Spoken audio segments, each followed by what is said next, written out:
नमस्कार, मैं हूं महक बिश्नोई और आप देख रहे हैं आर्या न्यूज। आपको बता दें कि 18वीं लोकसभा के पहले सत्र का दूसरा दिन है आज राहुल गांधी और अखिलेश यादव समेत 281 सांसद शपथ लेंगे। लोकसभा स्पीकर को लेकर सरकार और विपक्ष के बीच टकराव बढ़ गया है। सरकार की ओर से ओम बिरला ने नामांकन दाखिल किया। विपक्षी सांसद एन.के. प्रेमचंद्र के मुताबिक कांग्रेस सांसद के सुरेश ने लोकसभा अध्यक्ष पद के लिए बिरला के खिलाफ नामांकन दाखिल कर दिया है। आजादी के बाद देश में पहली बार स्पीकर पद के लिए चुनाव होगा। 26 जून को सुबह 11 बजे स्पीकर पद के लिए वोटिंग होगी। राहुल गांधी ने कहा कि कांग्रेस अध्यक्ष के पास स्पीकर के समर्थन के लिए राजनाथ सिंह का फोन आया था। विपक्ष ने साफ कहा है कि हम स्पीकर को समर्थन देंगे, लेकिन विपक्ष को डिप्टी स्पीकर का पद मिलना चाहिए। राजनाथ सिंह ने दोबारा फोन करने की बात कही थी, हालांकि अब तक कॉल नहीं आया। संविधान के अनुच्छेद 93 के तहत लोकसभा अध्यक्ष का चुनाव किया जाता है। सांसद अपने में से 2 सांसदों को सभापति और उपसभापति चुनते हैं। आमतौर पर सत्ता पक्ष लोकसभा अध्यक्ष का पद अपने पास रखता है, जबकि उपसभापति का पद जो है वो विपक्षी दल को दिया जाता है। अब तक लोकसभा अध्यक्ष का चुनाव सर्वसम्मति से होता आया है और स्वतंत्र भारत के इतिहास में इस पद के लिए कोई चुनाव नहीं हुआ। हालांकि इस बार सत्ता पक्ष उपसभापति का पद विपक्ष को देने के मूड में नहीं है। बीजेपी लोकसभा अध्यक्ष पद अपने पास रखने की तैयारी में है, जबकि उपाध्यक्ष के पद को एनडीए के सहयोगी दल को देना चाहती है।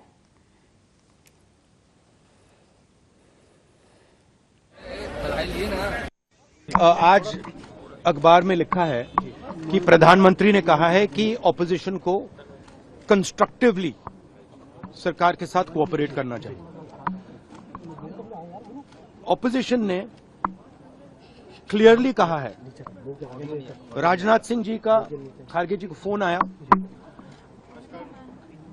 राजनाथ सिंह जी ने खारगे जी से कहा, देखिए आप हमारे स्पीकर को सपोर्ट कीजिए।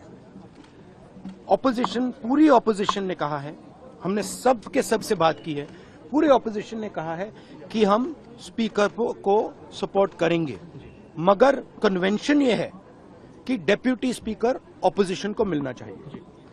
राजनाथ सिंह जी ने कल शाम कहा था कि वो खारगे जी को कॉल रिटर्न करेंगे। अभी तक राजनाथ सिंह जी ने खारगे जी का कॉल रिटर्न नहीं किया है। तो मोदी जी कह रहे हैं कंस्ट्रक्टिव कोऑपरेशन हो, और फिर हमारे नेता को इंसल्ट करा जा रहा है। नियत साफ नहीं है। नरेंद्र मोदी जी कोई कंस्ट्रक्टिव कोऑपरेशन नहीं चाहते हैं, क्योंकि कन्वेंशन है कि डेप्यूटी स्पीकर ऑपोजिशन का होना चाहिए। और हमने कहा है, पूरे ऑपोजिशन ने कहा है कि अगर कन्वेंशन फॉलो किया जाएगा तो पूरा समर्थन स्पीकर के इलेक्शन में हम देंगे। तो ये मैं आपको क्लैरिफाई करना चाह रहा था। तो मेरा कहना है कि नरेंद्र मोदी जी कहते कुछ हैं और करते कुछ हैं। यही इनकी फॉर्मूला है, यही इनकी स्ट्रेटजी है, और इनको ये बदलना ही पड़ेगा। कि पूरा देश जानता है कि प्रधानमंत्री के शब्दों का कोई मतलब नहीं है। प्रधानमंत्री कहते हैं कोऑपरेशन होनी चाहिए, सबको मिलकर काम करना चाहिए। बाहर वो कहते हैं और अंदर कुछ और करते हैं। और हमारे लीडर को कहा गया कि कॉल रिटर्न होगा, अभी तक कॉल रिटर्न नहीं हुआ है। अभी सब सामने आ जाएंगी, सब चीजें सामने आ जाएंगी, सब सामने आ रही है। अभी सब सामने आ रही चीजें। जो विपक्ष की मांग यही थी कि उपाध्यक्ष विपक्ष का हो। जो हमारी राय पार्टी की है वो है कि उपाध्यक्ष विपक्ष का हो, और बाकी बातें अभी सब सामने आ जाएंगी। आप लोग सपोर्ट करेंगे नहीं करेंगे? अभी सामने आपको दिखाई देगा, इसी सीढ़ियों के बाद सदन है आज।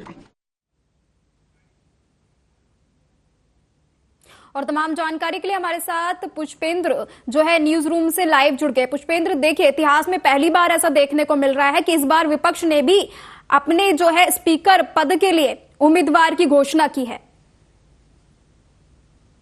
आजादी के बाद अब तक के 72 साल के इतिहास में पहली बार ऐसा देखने को मिलेगा कि लोकसभा स्पीकर पद के लिए जो चुनाव होगा, वरना सर्वसम्मति से ही, विपक्ष की सहमति से ही स्पीकर का चयन किया जाता था। लेकिन अब की बार जो शुरू से ही देखने को मिला, सबसे पहले प्रोटेम स्पीकर को लेकर जो बहस हुई, उसके बाद अब स्पीकर के लिए जो विपक्ष ने अपनी तरफ से भी उम्मीदवार उतार दिया है। के सुरेश को उतारा है, जो 8 बार सांसद रह चुके हैं। और सबसे पहले जो प्रोटेम स्पीकर को लेकर जो बातें हो रही थी कि उस पर भी कांग्रेस पार्टी विरोध करती हुई दिखाई दे रही थी कि अगर सीनियर जो होता है, जो वरिष्ठ होता है, उसके हिसाब से अगर प्रोटेम स्पीकर बनाया जाता है तो के सुरेश का नाम उससे पहले आना चाहिए था। लेकिन जो बीजेपी के नेता है उन्होंने साफ तौर पर कह दिया था कि वो लगातार 8 बार चुनाव नहीं जीते हैं, इसलिए उनका नाम आगे नहीं किया गया है। लेकिन अब जो स्पीकर को लेकर घमासान मचा हुआ है, दोनों पार्टियों की तरफ से ही कई तरह की बातें निकलकर सामने आ रही हैं और कांग्रेस पार्टी जो अपना उम्मीदवार उतार रही है वो उधर भी अपना शक्ति प्रदर्शन दिखाना चाहती है कि हम विपक्ष में मजबूत स्थिति में हैं और अब की बार जो सदन चलेगा वो हमारी मर्जी से चलेगा, हमारी सहमति से चलेगा और दोनों ही पार्टियां एक दूसरे की सहमति सदन में अब की बार देखने को मिल सकती है। देखिए पुष्पेंद्र, कहीं ना कहीं ये कह सकते हैं कि ये घमासान जो है डिप्टी स्पीकर को लेकर शुरू हुआ। क्यों? क्योंकि एक तरफ जहां पहले डिप्टी स्पीकर की जो है विपक्ष लगातार मांग कर रहा था और दूसरी तरफ राहुल गांधी ने बयान दिया कि डिप्टी स्पीकर के लिए जो है पार्टी ने स्वीकार नहीं किया, तो अब एकदम से स्पीकर पद के लिए उन्होंने अपना उम्मीदवार की घोषणा कर दी। तो कहीं ना कहीं क्या ये माना जा रहा है कि ये डिप्टी स्पीकर से शुरू हुआ विवाद और स्पीकर तक पहुंच गया है? देखिए बिल्कुल, जैसा आज राहुल गांधी ने कहा था कि राजनाथ सिंह का मल्लिकार्जुन खड़गे को फोन आया था, उन्होंने अपने स्पीकर के लिए सहमति मांगी थी कि जो आपका विपक्ष है, जो आपके नेता हैं, वो हमारे अध्यक्ष को सपोर्ट करें। लेकिन जो कांग्रेस की तरफ से बातें की जा रही थी, उन्होंने डिप्टी सीएम का ऑफर उनके सामने रखा कि हमें आप डिप्टी स्पीकर दे दीजिए और डिप्टी स्पीकर के नाम पर जो सहमति नहीं बनी। हालांकि राहुल गांधी ने यह आरोप भी लगाया है कि राजनाथ सिंह ने कहा था कि मैं कॉल करके हम पूरी जानकारी देंगे, लेकिन उन्होंने रिटर्न कॉल नहीं किया और राहुल गांधी ने यह भी आरोप लगाया है कि ये हमारे नेता की इंसल्ट है। और इसी पर राजनाथ सिंह ने आज बयान दिया कि उन्होंने साफ तौर पर कहा था कि हमारी और कांग्रेस की कल से अब तक 3 बार बातें हो चुकी हैं। लेकिन उधर चिराग पासवान का भी बयान सामने आया है, उन्होंने कहा है कि ये जो कांग्रेस पार्टी अपनी शर्तें सामने रख रही है, ऐसा लोकतंत्र में नहीं चलता है। लोकतंत्र के हिसाब से देश चलता है, लेकिन ये लोकतंत्र के नियमों का उल्लंघन कर रहे हैं। ये अपनी शर्तें सामने लाकर जो डिप्टी सीएम का पद है वो मांग रहे हैं। ये मिलजुल कर काम नहीं करना चाहते। तो कई तरह की बातें निकलकर इस तरह की सामने आती। आज सुबह से ये घमासान मचा हुआ है। क्या लगता है जिस तरीके से ये विपक्ष ने उम्मीदवार उतारा है आगे जाके, और दूसरी तरफ एनडीए के पास जो है बहुमत है, तो किस तरीके से देखते हैं आप इसे? देखिए, यह तो क्लियर है कि जो बीजेपी के उम्मीदवार हैं ओम बिरला, वो सुनिश्चित ही जीत चुके हैं और वही लोकसभा के स्पीकर होंगे, क्योंकि जो बहुमत की संख्या है, जो सांसदों की संख्या है, वो भारतीय जनता पार्टी के पास ज्यादा है। इस हिसाब से सुनिश्चित ही उनकी जीत पक्की है। लेकिन मैंने पहले ही कहा था कि कांग्रेस पार्टी सिर्फ अपना शक्ति प्रदर्शन दिखाना चाहती है, वो अपनी मजबूती सदन के अंदर दिखाना चाहती है। और कांग्रेस पार्टी की तरफ से कहा भी गया है कि पिछली बार की तरह अब की बार सदन नहीं चलेगा, अब की बार सरकार हमारे साथ मिलजुल कर हर मुद्दे पर चर्चा करके, अगर कोई भी कानून है, किसी भी तरह का कोई नियम बनाया जाता है तो वो हमसे चर्चा करके बनाया जाएगा। पिछली बार जो भारतीय जनता पार्टी ने अपने हिसाब से सरकारें चलाई, वो अब की बार नहीं चलेगी। तो कांग्रेस पार्टी का सीधा सा यही एक तो शक्ति प्रदर्शन दिखाने का महत्व था कि आज इन्होंने अपना उम्मीदवार भी उतार दिया। लेकिन सबसे बड़ी बात यहाँ पर देखने को यह मिल रही है कि इतिहास में पहली बार जो ऐसा हुआ है लोकतांत्रिक देश में, जो फिलहाल यह देखने को मिला है कि हमेशा से विपक्ष और पक्ष दोनों अपनी सहमति से, दोनों सर्वसम्मति से लोकसभा स्पीकर का चयन करते थे। लेकिन अब की बार वो सारे नियम टूट चुके हैं। अब की बार कांग्रेस ने भी अपना उम्मीदवार उतार दिया है, यह जानते हुए कि ओम बिरला की जीत सुनिश्चित है। उसके बाद भी उन्होंने दावेदारी ठोकी है और दावेदारी ठोकने का सीधा सा मतलब यही है कि वो अपनी मजबूती यहाँ पर दिखाना चाहते हैं। लेकिन जिस हिसाब से शुरू से ही इस चीज को लेकर घमासान मचा हुआ था, प्रोटेम स्पीकर को लेकर जो भट्ट हरी मेहताब हैं, उनके नाम पर बीजेपी ने जो राष्ट्रपति जी ने उनको शपथ दिलवाई थी, अब लोकसभा स्पीकर तक वो प्रोटेम स्पीकर रहेंगे भी, उसको लेकर भी कांग्रेस ने विवाद खड़ा किया था कि हमारी तरफ से जो के सुरेश हैं वो सबसे ज्यादा जीते हुए हैं और केरल से वो आते हैं। उन्होंने जातिवाद का आरोप भी भारतीय जनता पार्टी पर लगाया था कि वो दलित समाज से आते हैं, इसलिए उनको वो पद नहीं दिया गया है। तो कई तरह के जो आरोप है वो कांग्रेस पार्टी की तरफ से लगाए जा रहे हैं। हालांकि जो केंद्रीय मंत्री पीयूष गोयल है, उन्होंने साफ तौर पर कह दिया है कि जो लोकसभा स्पीकर होता है वो किसी पार्टी का नहीं होता है, पूरे सदन का होता है। तो ये ना सोचे कि स्पीकर हमारा है या स्पीकर तुम्हारा है। तो कई तरह की बातें निकलकर सामने आ रही हैं, कई तरह की सफाई देखने को मिली।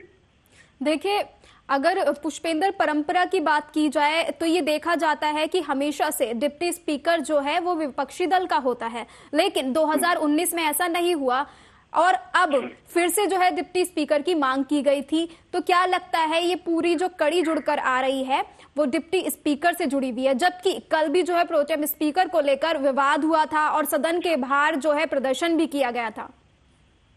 देखिए, बिल्कुल जो अभी आपने कहा कि जो पहले से परंपरा चलती हुई आ रही है कि जो डिप्टी स्पीकर होगा वो विपक्ष का होगा, ठीक है, लेकिन ये पहले से एक परंपरा चलती हुई आ रही है। हालांकि जो भारतीय जनता पार्टी की तरफ से कहा जा रहा है कि इस तरह का कोई नियम है नहीं, सिर्फ जो पहले से चीजें चलती आ रही थी उस केस पर डिप्टी स्पीकर का पद विपक्ष को दिया जाता था। हालांकि 2019 में डिप्टी स्पीकर का पद विपक्ष को नहीं दिया गया क्योंकि भारतीय जनता पार्टी के सदस्यों की संख्या ज्यादा थी और अब की बार विपक्ष अपनी मर्जी से डिप्टी स्पीकर का पद मांग रहा है। उन्होंने सबसे पहले शर्त यही रखी कि हम सभी आपके अध्यक्ष को, जो लोकसभा के अध्यक्ष हैं, उनको सभी सपोर्ट करेंगे, तभी हमारी सहमति बन पाएगी अगर आप हमारे डिप्टी स्पीकर को सपोर्ट करते हैं, अगर आप हमारी इस शर्त पर सहमत हैं। तो उसी के जवाब में चिराग पासवान का आज जवाब भी आया, एक बयान आया, तो उन्होंने यही कहा कि ये शर्तों के आधार पर लोकतंत्र में इस तरह के नियम नहीं है, ये लोकतांत्रिक देश है और अगर कांग्रेस शर्तों के आधार पर देश चलाना चाहती है तो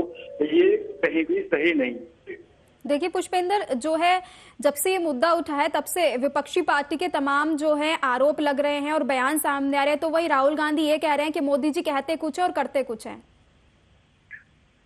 देखिए, बिल्कुल, क्योंकि कल मोदी जी ने सांसद की शपथ लेने से पहले देश को संबोधित किया था और उन्होंने यही बात कही थी कि अब की बार तीसरी बार जो देश की जनता ने भरोसा जताया है उसके लिए बहुत बहुत आभार। और उसके साथ ही उन्होंने विपक्ष के साथ मजबूती के साथ और मिलजुल कर काम करने की भी बात कही थी। लेकिन अब राहुल गांधी कह रहे हैं कि एक तरफ प्रधानमंत्री नरेंद्र मोदी साथ चलकर काम करने की बात कहते हैं, सहमति के साथ काम करने की बात कहते हैं, लेकिन अब वो हमारी बात पर आखिर क्यों सहमत नहीं है। तो कहीं ना कहीं बातें दोनों तरफ से ही निकलकर आ रही हैं। और कल जिस हिसाब से केंद्रीय मंत्री जो भी शपथ ले रहे थे और धर्मेंद्र प्रधान शिक्षा मंत्री वो शपथ ले रहे थे, तो कांग्रेस की तरफ से संविधान की कृतियां उनको दिखाई गई। तो उनका कृतियां दिखाने का भी एक सीधा सा मतलब यही था कि अब की बार संविधान के तरीके से देश को चलाया जाएगा। वो एक तरह का मैसेज जो कल से दे रहे हैं उसका असर आज भी देखने को मिल रहा है। तो वो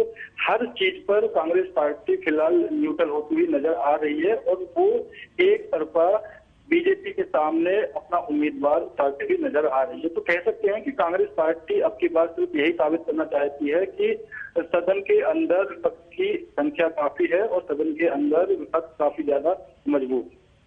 देखिए पुष्पेंद्र, जो है मनोज झा, जैसे कि आपको पता है कि 72 साल बाद ऐसा पहली बार हो रहा है कि विपक्ष ने अपना उम्मीदवार उतारा है। तो वहीं मनोज झा भी ये कहते हुए नजर आ रहे हैं कि ये तो अभी पहली बार हुआ है, अभी आगे आगे और देखना कि पहली बार ऐसी कौन कौन सी चीजें हैं जो देखने को मिलेंगी। देखिए, बिल्कुल, क्योंकि सवाल वही खड़ा होता है कि विपक्ष अब की बार मजबूत है।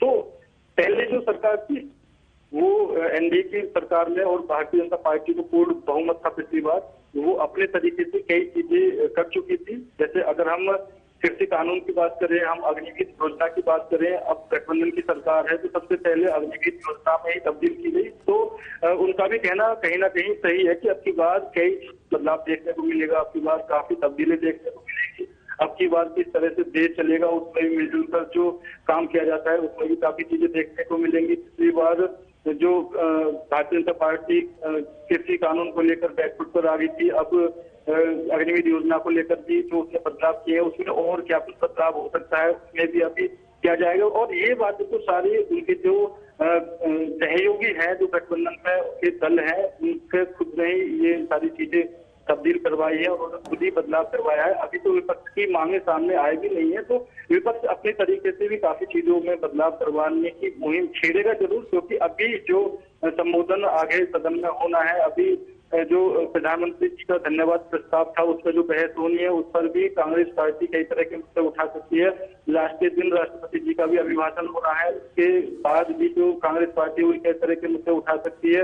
अखिलेश यादव के साथ जो अवधेश प्रसाद है, अयोध्या के जो सांसद हैं, वो सदन में देखने को मिले तो कहीं ना कहीं देखा जा सकता है कि वो उनको लेकर आगे चल रहे हैं। उनके हाथ में संविधान की प्रतियां थी, तो एक तरह का जो शुरू से ही मैसेज देने का काम किया जा रहा है, उससे वो यही साबित करना चाहते हैं कि भारतीय जनता पार्टी ऐसा कोई काम ना करे जिससे विपक्ष को आवाज उठाने की नौबत आए। हालांकि जो कल देखने को मिला, प्रधानमंत्री जो शपथ ले रहे थे वो संविधान की प्रतियां दिखाने लगे, तो कहीं ना कहीं यह गलत था, क्योंकि कल सत्र का पहला ही दिन था और तभी से विरोध प्रदर्शन करने जैसी स्थिति जो देखने को मिली वो मेरे हिसाब से ठीक नहीं थी, क्योंकि कल और आज जितने भी नए सांसद है वो शपथ ही ले रहे हैं। जब चर्चा का विषय होगा उसमें अगर कोई सांसद या कोई पार्टी मुद्दा उठाती है तो उस पर बहस जरूर हो सकती है और वो बातें उस समय अच्छी भी लगती हैं, लेकिन अभी शपथ के टाइम इस तरह का विरोध करना कहीं ना कहीं ठीक नहीं। देखिए पुष्पेंद्र, जिस तरीके से जो है लगातार डिप्टी स्पीकर को लेकर सुबह से बात की जा रही थी, बताया जा रहा था कि राजनाथ सिंह का जो फोन है वो मल्लिकार्जुन के पास गया था, उसके बाद तमाम तरह की बातें सामने आई और डिप्टी स्पीकर के पद पर जो सहमति नहीं बन पाई, तो क्या ये कायस लगाए जा रहे हैं, इसीलिए स्पीकर पद के लिए उम्मीदवार उतारा है गठबंधन ने? देखिए, विपक्ष पहले से ही यही सोचकर बैठा था कि हम जो डिप्टी स्पीकर का पद है वो विपक्ष के पास ही रहेगा, लेकिन अब भारतीय जनता पार्टी उनको ये पद देना चाहती थी या नहीं देना चाहती थी वो बात की बातें हैं। लेकिन चिराग पासवान की तरफ से जो बयान आया है, उन्होंने साफ तौर पर खुलकर कहा है कि हम उनको डिप्टी स्पीकर का पद देने के लिए सहमत थे, लेकिन उससे पहले ही उन्होंने अपना उम्मीदवार हमारे सामने उतार दिया। तो अब हो सकता है कि भारतीय जनता पार्टी उनके डिप्टी स्पीकर वाले पद पर उनकी इस शर्त पर भारतीय जनता पार्टी सहमत ना हो। हालांकि जो राहुल गांधी ने आरोप लगाए हैं, उन्होंने कहा था कि कल राजनाथ सिंह का मल्लिकार्जुन खड़गे के पास फोन आया था, उन्होंने फोन पर यही बात कही थी कि हमें डिप्टी स्पीकर का पद चाहिए, तो बदले में राजनाथ सिंह ने कहा था कि मैं आपको रिटर्न कॉल करके बताता हूं, और फिर उन्होंने कॉल नहीं की। तो एक तरफ तो राहुल गांधी उन पर आरोप लगा रहे हैं कि ये जो हमारे नेता की बेइज्जती की जा रही है ठीक नहीं है, अगर उन्होंने कहा था कि वापस कॉल करके बताते हैं तो उनको कॉल करके वापस बताना चाहिए था। और दूसरी तरफ राजनाथ सिंह खुद कह रहे हैं कि मेरी कल से और अब तक खड़गे जी से 3 बार बात हो चुकी है और वो एक सम्मानित नेता है, मैं उनकी इज्जत करता हूँ। चिराग पासवान भी यही कह रहे हैं कि हम डिप्टी स्पीकर के पद पर सहमत थे, लेकिन उन्होंने इस तरह का जो अब इतिहास में जो नया काम किया है कि अब की बार अपना उम्मीदवार उतार दिया, तो कहीं ना कहीं हो सकता है कि दोनों खेमों के बीच अब खटास बनती हुई दिखाई दे रही है। स्पीकर को लेकर ये जो लड़ाई अब शुरू हो चुकी है, इस पर अब आगे क्या होता है वो भी देखने वाली बात होगी। हालांकि ये साफ है कि ओम बिरला ही स्पीकर चुने जाएंगे, उनकी जीत सुनिश्चित है, क्योंकि एनडीए की जो संख्या सदन में है वो काफी ज्यादा है, वो कांग्रेस पार्टी इंडिया गठबंधन से ज्यादा है, तो इस हिसाब से उनकी जीत जो है वो पहले से पक्की मानी जा रही है। हालांकि आज सबसे पहले उन्होंने नामांकन किया था, उसके बाद जब चीजें नहीं बनी, जब सहमति नहीं बनी और ऐसी कोई उम्मीद भी नहीं कर रहा था कि कांग्रेस पार्टी की तरफ से भी किसी तरह का कोई उम्मीदवार उतारा जाए, तो उन्होंने के सुरेश को, जो केरल से सांसद हैं और 8 बार के सांसद रह चुके हैं, उनको उतार दिया। और इस चीज का जो विवाद था वो शुरू से ही चलता आ रहा था, प्रो टाइम स्पीकर के टाइम से भी चलता हुआ आ रहा था, तो तब से ही इस तरह का मतभेद बनता हुआ दिखाई दे रहा था। लेकिन कांग्रेस पार्टी जानते हुए भी कि जो स्पीकर है वो ओम बिरला ही बनाए जाएंगे, उसके बाद भी वो तो इस तरह का काम कर रही है, तो सीधा सा संदेश सिर्फ यही है कि वो अपना जो शक्ति प्रदर्शन है वो यहाँ पर दिखाएं। देखिए पुष्पेंद्र, क्या फिर से ये माना जा रहा है कि एक बार फिर पक्ष और विपक्ष में लड़ाई शुरू हो गई, लेकिन वहीं दूसरी तरफ देखें तो बहुमत नहीं है, तो कैसे ये लड़ाई जारी रहेगी? देखिए बिल्कुल, क्योंकि सदन के अंदर पक्ष और विपक्ष में इस तरह की जो बातें हैं वो देखने को मिलती रहती हैं। और अभी तो शुरुआती दिनों है, जैसे जैसे दिन आगे बढ़ेंगे, क्योंकि अभी आपने कहा कि मनोज झा का जो बयान आया तो उन्होंने कहा था कि आने वाले टाइम में और क्या क्या कुछ तब्दील हो सकता है, तो ये सीधा सा संदेश वही है। अभी आने वाले टाइम में जैसे जैसे सत्र की कार्रवाई आगे बढ़ेगी, हालांकि ये वाला सत्र काफी छोटा है पिछले सत्रों के मुकाबले, तो ये ज्यादा लंबा नहीं चल पाएगा।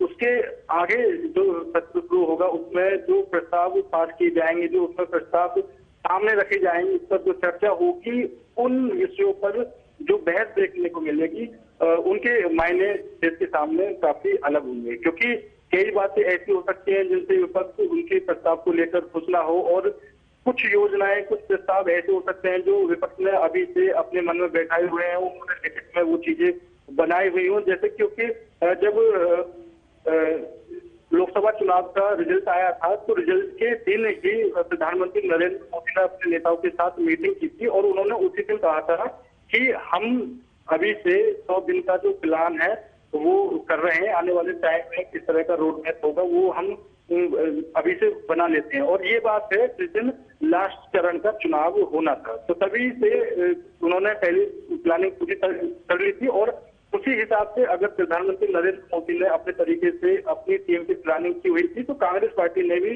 जाहिर सी बात है, उन्होंने प्लानिंग करके वो बैठे हुए हैं, और अब वो अपनी प्लानिंग को सदन में उतारने की पूरी कोशिश करेंगे। जो उनके दिग्गज नेता है उनको सामने लेकर आएंगे। अभी जो नेता प्रतिपक्ष है उनके लिए राहुल गांधी का भी नाम आगे चल रहा है, उनको सुना जाएगा, तो वो भी एक बड़ी बात होगी अब की बार। और अखिलेश यादव खुद 37 जो सांसद है वो लेकर बैठे हैं, तो वो भी कई तरह से अब की बार सरकार को घेरने के प्रयास किए जा सकते हैं। और अब सबसे बड़ी बात यही है कि अब वो मुद्दे क्या होंगे जिन पर कांग्रेस पार्टी और पूरा इंडिया गठबंधन सरकार को घेरने की कोशिश करेगा। क्योंकि सबसे पहले तो ये जो नीट विवाद है इसी को लेकर विपक्ष सरकार पर हमलावर है, क्योंकि जब कल शिक्षा मंत्री धर्मेंद्र प्रधान सांसद की शपथ ले रहे थे तो इंडिया गठबंधन और विपक्ष की तरफ से यही नारे लग रहे थे, सैम सैम नीट नीट, और उन्होंने कहा कि शिक्षा मंत्री इस्तीफा दें। तो शुरू के दिन से ही विपक्ष का इतना कड़ा रुख देखने को मिल रहा है। ये आने वाले दिनों को लिए एक तरह का संदेश है कि सरकार अब की बार सतर्क पर काम करे। देखिए पुष्पेंद्र, जिस तरीके से लगातार जो है पहले प्रोटेम स्पीकर को लेकर विवाद हुआ और अब जो है स्पीकर पद, फिर डिप्टी स्पीकर, तो किस तरीके से देखते हैं, जबकि बात कही जाती थी कि हम जो है साथ में होकर काम करेंगे, लेकिन विवाद जो है अभी से इतना ज्यादा बढ़ गया कि आर पार की लड़ाई की बात की जा रही है। देखिए बिल्कुल, क्योंकि राजनीति है और राजनीति में इस तरह के विवाद चलते रहते हैं, और राजनीति में जो सबसे ज्यादा नुकसान होता है वो जनता का ही होता है, क्योंकि ये लोग आपस में जो बहसबाजी करते हैं। अगर मैं आपको एक उदाहरण दूं सीधा सा, तो दिल्ली में इस समय जो पानी की समस्या चल रही है उस पर सबसे ज्यादा परेशानी दिल्ली की जनता को हो रही है, लेकिन भारतीय जनता पार्टी अपनी तरफ से राजनीति करती है तो आम आदमी पार्टी अपनी तरफ से राजनीति करती है। दोनों की राजनीति में नुकसान जनता का हो रहा है। तो सीधा सा यही है कि राजनीति में जो वाद विवाद है वो आपस में चलते रहते हैं, और प्रोटेम स्पीकर को लेकर सबसे पहले विवाद खड़ा हुआ, अब स्पीकर को लेकर हुआ है। विपक्ष की तरफ से कई तरह की मांगे अभी से सामने आ गई है कि हमें डिप्टी स्पीकर दीजिए। तो डिप्टी स्पीकर की जो उनकी मांग है उसका भी सीधा सा मतलब यही है कि अगर किसी दिन स्पीकर सदन में उपस्थित नहीं होते हैं तो उस समय डिप्टी स्पीकर सदन की कार्रवाई करते हैं। तो हो सकता है कि विपक्ष को उस समय कोई फायदा मिल सके, लेकिन दूसरी तरफ जो किरण रिजिजू हैं, केंद्रीय संसदीय बोर्ड के जो मंत्री हैं भारतीय जनता पार्टी के, उन्होंने साफ तौर पर कह दिया कि जो स्पीकर होते हैं, जो लोकसभा के जो अध्यक्ष होते हैं, वो किसी पार्टी के नहीं है, वो पूरे सदन के हैं, वो पूरे सदन की कार्रवाई कर पाते हैं और वो पूरे सदन को साथ लेकर चलते हैं। तो ये सोचना ही नहीं चाहिए कि ये आपकी पार्टी का है, ये हमारी पार्टी का है। तो सिर्फ इतना ही है कि पार्टियों को सिर्फ एक मुद्दा चाहिए बनाने के लिए, और वो उसी मुद्दे पर एक बड़ा विवाद खड़ा कर देती हैं। तो यही बातें अब सामने आ रही हैं। और अब जो आज की कार्रवाई है, आज हालांकि जो शपथ लेने का दौर था, आज का दिन शपथ लेने का था, अब कितने सांसद आज के दिन शपथ ले सकते हैं, क्योंकि आज की जो तारीख है वो नए सांसदों के शपथ के लिए, और कल जो लोकसभा स्पीकर का चुनाव होना है उसमें कल 11 बजे का समय दिया गया है। कल 11 बजे ये निर्धारित हो जाएगा कि लोकसभा स्पीकर कौन होंगे। हालांकि सुनिश्चित अभी तो हो गया है, लेकिन जो लिखित तौर पर है, जो लिखित तौर पर जो पूरा किया जाएगा वो कल हो जाएगा। जी देखिए पुष्पेंद्र, कहा जाता है कि फैसले ऐसे होने चाहिए कि फासला ना हो, लेकिन जिस तरीके से अब फैसले लिए जा रहे हैं वो कहीं ना कहीं बहुत सवाल खड़े करते हैं। देखिए बिल्कुल, अभी शुरुआती दिन है और शुरुआती दिनों में इस तरह के जो फैसले लिए जा रहे हैं, सबसे पहले सत्र शुरू भी नहीं हुआ, उसी को लेकर अगर आप स्पीकर को लेकर ही बहसबाजी कर रहे हैं, इसी को लेकर आप चुनाव कराना चाहते हैं, तो ये और लोगों के लिए और देशों के लिए एक तरह का सीधा सा संदेश जाता है कि जिस देश में 72 साल के अंदर आजादी के बाद से लेकर अब तक स्पीकर के लिए चुनाव नहीं हुआ और उस देश का आज चुनाव हो रहा है, तो ये भी कहीं ना कहीं एक तरह से गलत मैसेज आता है। लेकिन कांग्रेस इसको अपनी तरफ से पॉजिटिव वे में लेकर चल रही है कि हम अपना शक्ति प्रदर्शन दिखाना चाहते हैं, लेकिन जो पहले से परंपरा चलती हुई आ रही है उसके हिसाब से। जी ठीक है, तमाम जानकारी साझा करने के लिए धन्यवाद पुष्पेंद्र। तो कहते हैं कि फैसले ऐसे होने चाहिए कि फासला ना हो, लेकिन जो आज हो रहा है, जिस तरीके से डिप्टी स्पीकर और स्पीकर पद के लिए जो विवाद हो रहा है वो कहीं ना कहीं कई सवाल खड़े करता है। साथ ही आपको बता दें कि 72 साल बाद ऐसा हो रहा है कि इंडिया गठबंधन का भी उम्मीदवार खड़ा किया गया है। अब आगे किस तरह की स्थिति बनती है ये तो आने वाला वक्त ही बताएगा। फिलहाल मेरे साथ इतना ही। तमाम बड़ी खबरें देखने के लिए आप देखते रहिए आर्या न्यूज। नमस्कार।